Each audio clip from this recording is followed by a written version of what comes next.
Corona के कारण क्षमता निर्माण पर यह सम्मेलन पहली बार आयोजित किया जा रहा है। और मैं मानता हूं कि सिर्फ साधनों से या रिसर्च पेपर से आपदा मोचन का काम हो जाएगा, ऐसी किसी की अगर मान्यता है तो वो ठीक नहीं है।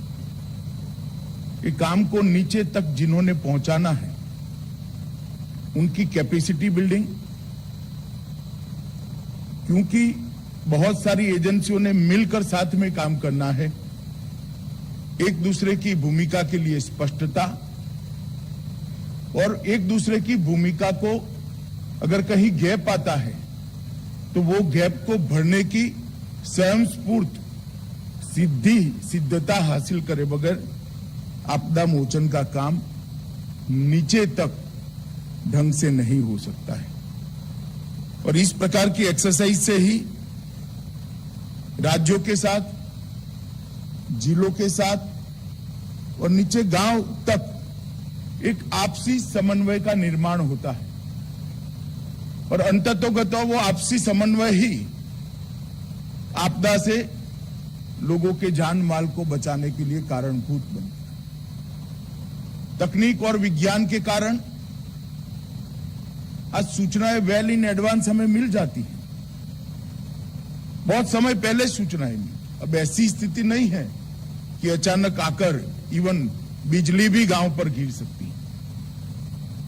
हमें बहुत समय के पहले सूचनाएं मिलती, मगर सूचनाओं का सटीक परकोलेशन और जिस प्रकार की आपदा आने वाली है वो आपदा की दृष्टि से जहां आपदा आने वाली है वो क्षेत्र को सजग करना, उनको बचाने की कार्यवाही करना, सबसे पहले जान बचाना, उसके बाद में संपत्ति का भी नुकसान कम करना, ये सारी चीजों में प्रोफेशनल महारत जब तक हासिल नहीं होती, इसके बीच में आने वाली 5-6 से ज्यादा एजेंसियों के बीच में समन्वय का प्रोटोकॉल और इसका प्रैक्टिकल अनुभव दोनों प्राप्त नहीं होता, मैं नहीं मानता कि आपदा मोचन का काम सफल हो सकता है।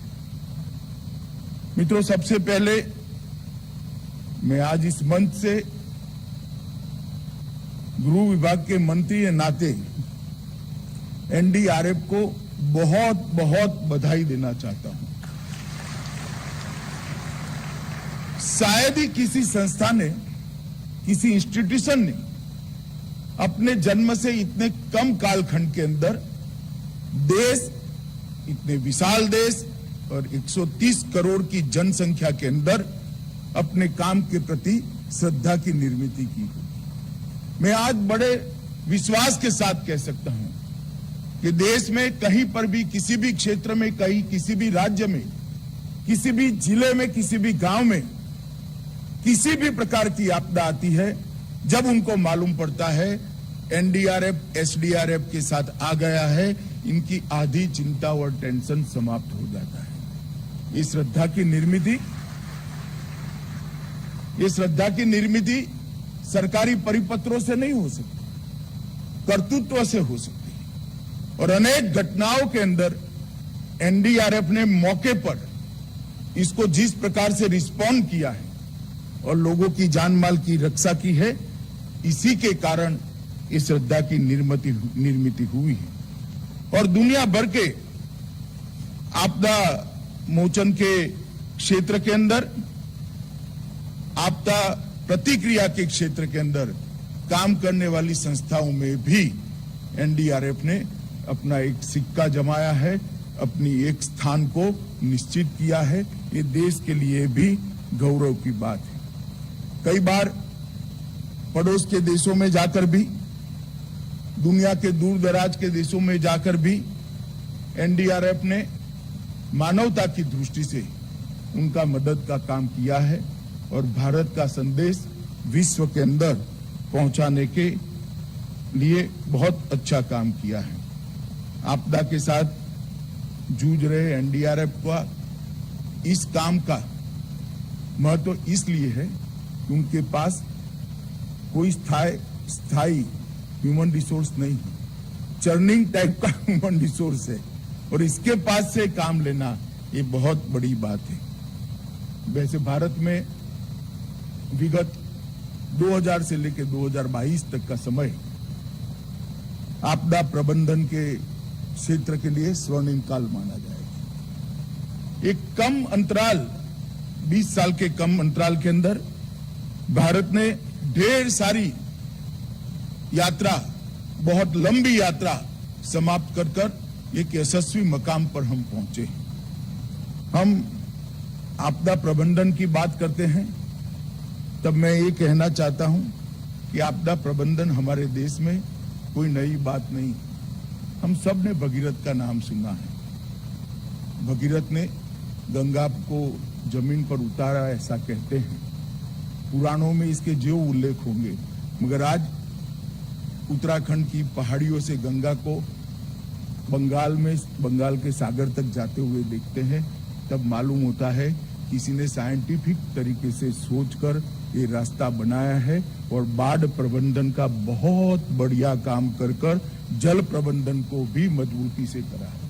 और इसीलिए इतने हजारों साल के बाद कोई व्यक्ति बहुत अच्छा प्रयास करता है, साइंटिफिक तरीके से प्रयास करता है, मेहनत से प्रयास करता है और पूर्ण परिश्रम की पराकाष्ठा करता है, तो वो प्रयास को भगीरथ प्रयास कहने का हमारे यहाँ आज भी परंपरा है।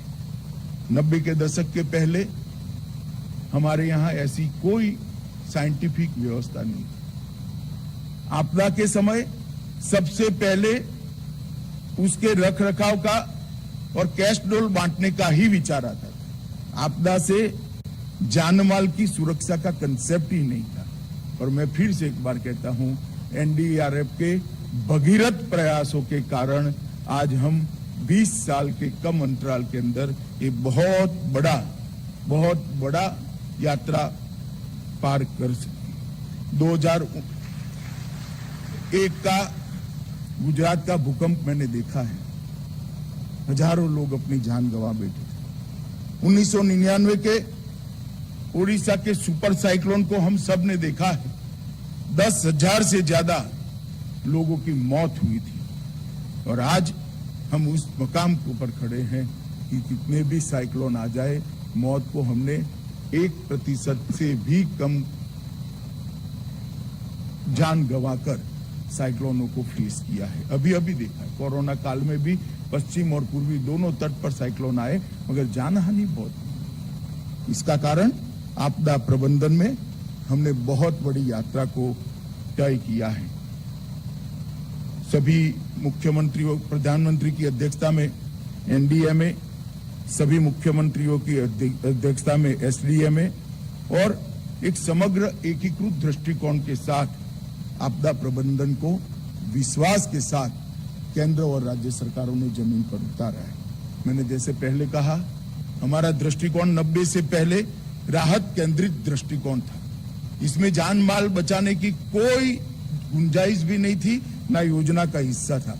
अब अर्ली वार्निंग, सक्रिय निवारण, शमन और पूर्व तैयारी आधारित जान माल को बचाने का एक वैज्ञानिक कार्यक्रम, इसके आधार पर हमने ढेर सारा काम किया है।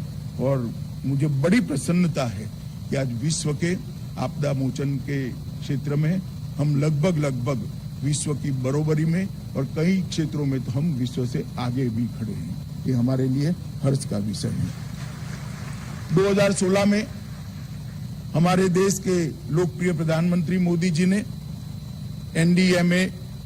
एनडीएमपी शुरू किया और ये देश में तैयार की गई पहली राष्ट्रीय योजना है।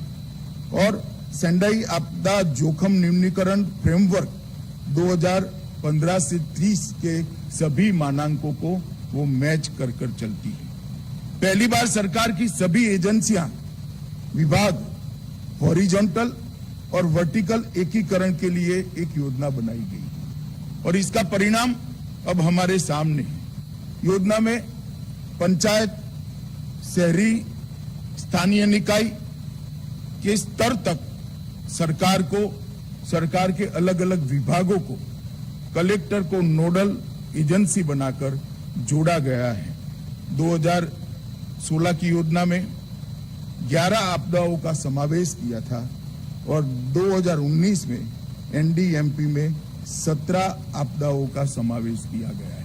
ये बताता है कि हम निरंतर हर प्रकार की आपदाओं पर काम कर रहे हैं और इसके कारण आपदाओं से होने वाली मृत्यु की संख्या में हम बहुत कमी लाए हैं। ये हमारी बहुत बड़ी उपलब्धि है। ढेर सारे इनिशिएटिव केंद्र सरकार के द्वारा लिए गए, राज्य सरकारों ने भी उसको बहुत अच्छे से रिस्पॉन्ड किया है। अब तक 26 राज्य और केंद्र शासित प्रदेशों ने एसडीआरएफ का गठन बहुत अच्छे तरीके से कर लिया है और एसडीआरएफ के गठन के समय ही एनडीआरएफ उसके प्रशिक्षण के साथ जुड़ता है। तो एनडीआरएफ, एसडीआरएफ और पंचायत स्तर प्रबंधन के क्षेत्र में एक वाक्यता लाने में इतने बड़े देश में, इतने सारे राज्यों से बने देश में हमें सफलता मिली है। फेडरल स्ट्रक्चर का सम्मान करते हुए हमने इस सफलता को अर्जित किया है। अब तक लगभग 21,000 से ज्यादा एसडीआरएफ कर्मियों को प्रशिक्षित किया जा सका है। मित्रों, अब तक 32 गाइडलाइनें बनाई गई हैं, जिसमें से 8 गाइडलाइन पिछले 2.5 वर्ष में बनाई गई। शीतलहर, भूकंप से सुरक्षा, छत को ठंडा करने के लिए house owners guideline, glacier lake outburst flood, heat wave guideline, भूस्खलन के जोखिम, विकलांगता समावेशी आपदा जोखिम न्यूनीकरण, आपदा प्रभावित परिवारों के लिए अस्थायी आश्रय, ये 8 गाइडलाइनों को 2 साल के अंदर हमने बनाकर देश के राज्यों के सामने भेजने का काम किया है। और मित्रों, ये काम को गति देने के लिए, सम्मान देने के लिए, इसको एक्नॉलेज करने के लिए हमारे देश के प्रधानमंत्री जी ने सुभाष चंद्र बोस आपदा प्रबंधन पुरस्कार भी शुरू किया है। आजादी के बाद पहली बार आपदा प्रबंधन को राष्ट्रीय स्तर पर इस प्रकार का अनुमोदना, इस प्रकार का एक्नॉलेजमेंट मिला है और प्रथम पुरस्कार इसी 23 जनवरी को एनडीआरएफ की 8वीं बटालियन को एज ए इंस्टीट्यूशन दिया गया। मित्रों, ये पुरस्कार देखने में बड़ी छोटी चीज है, मगर पुरस्कार प्राप्त करने की स्पर्धा, पुरस्कार प्राप्त करने की आकांक्षा, ये उत्कृष्टता की ओर ले जाती है और ये आकांक्षा गौरव भी प्रदान करती है। आज मैं निश्चित रूप से मानता हूं 8वीं बटालियन अपने आप को गौरवान्वित महसूस करती होगी कि हम सभी बटालियनों में हमें अकेले को ये सुभाष चंद्र बोस पुरस्कार मिला है और मैं आज 8वीं बटालियन को बहुत बहुत बधाई भी देना चाहता हूं। पहले से तैनाती की नीति के तहत जो एडवांस में सूचनाएं मिलती है, इसमें बल की सक्रिय उपलब्धता को राज्यों ने भी सुनिश्चित करने के लिए बहुत अच्छा परफॉर्म किया है। कोई भी राज्य हो, जहां भी सूचना गई, जहां भी अलर्ट गया, पहले से तैनाती का जो सिद्धांत है उसको राज्यों ने जमीन पर उतारने के लिए काम किया है और एनडीआरएफ की 12 बटालियन हमेशा इनके साथ कंधे से कंधा मिलाकर एसडीआरएफ के साथ खड़ी रहती है। इसको और नीचे ले जाने के लिए आपदा मित्र स्कीम को 350 जिलों में हमने लागू करने का काम किया है, जिसका लक्ष्य 1 लाख से ज्यादा युवा वॉलंटियर्स तैयार करना है। कोई गांव ऐसा न छूट जाए जहां युवाओं की एक टुकड़ी इससे प्रशिक्षित न हो। कोई शहर का वार्ड ऐसा न छूट जाए जहां पर युवाओं की एक टुकड़ी आपदा निवारण की सभी विधाओं से प्रशिक्षित न हो। उनको जो काम करना है वो सीमित करना है, मगर अफवाह न फैले, समय पर लोगों को जोखिम वाले क्षेत्र से बाहर निकालना, कुछ इसी प्राथमिक तरह की सूचनाएं देना और वैक्यूम खड़ा होता है तो एसडीआरएफ की जगह काम भी करना, ये सारी चीजों को उनके ट्रेनिंग का हिस्सा बनाया गया है। बहुत सारे ऐप भी बनाए गए हैं। मौसम ऐप हो, चक्रवात, भारी वर्षा, गर्मी, शीतलहर, इस प्रकार की सभी चीजों के लिए अवेलेबल है। मेघदूत किसानों द्वारा मौसम आधारित कृषि प्रबंधन के लिए बनाया गया है। दामिनी बिजली चेतावनी के लिए बनाया गया है। मैं आज यहाँ पर एनडीआरएफ के महानिदेशक को जरूर कहना चाहूंगा कि ये ऐप्स को नीचे पहुंचाने के लिए एक तंत्र निश्चित बनाना चाहिए। जो अलर्ट आता है वो बड़ा सटीक होता है, समय से पहले भी मिलता है।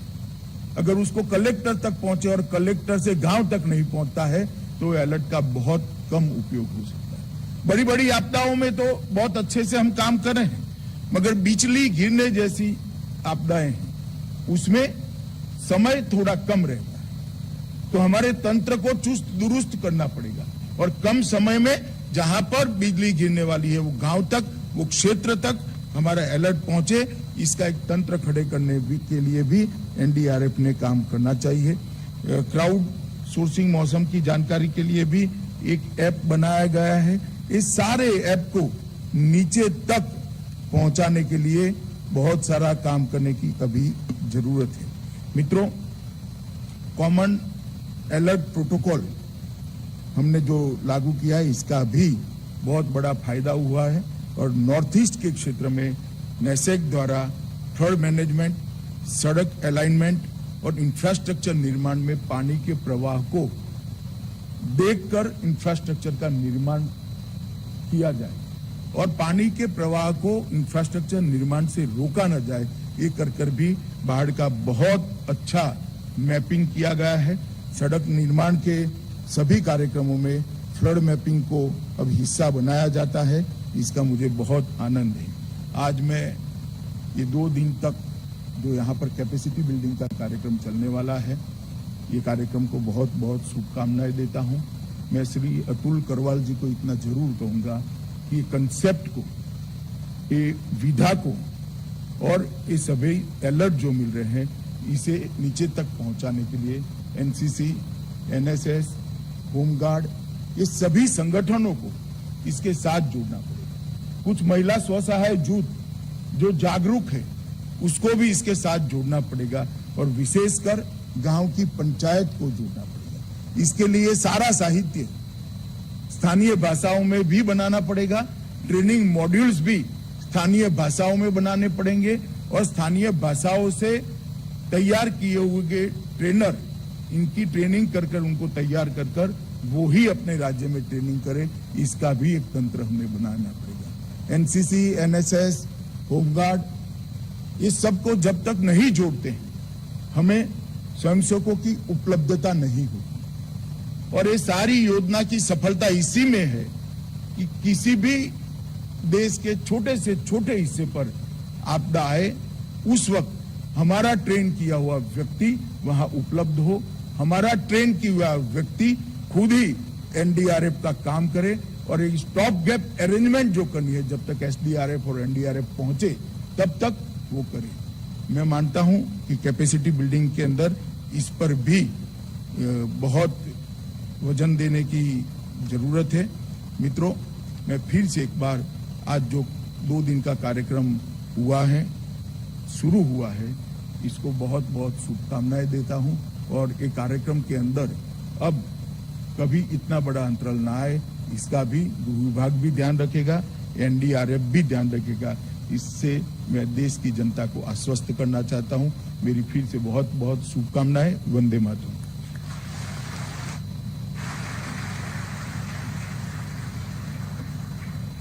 धन्यवाद माननीय, कोटि कोटि आभार आपकी प्रेरणा के लिए, उत्साहवर्धन के लिए।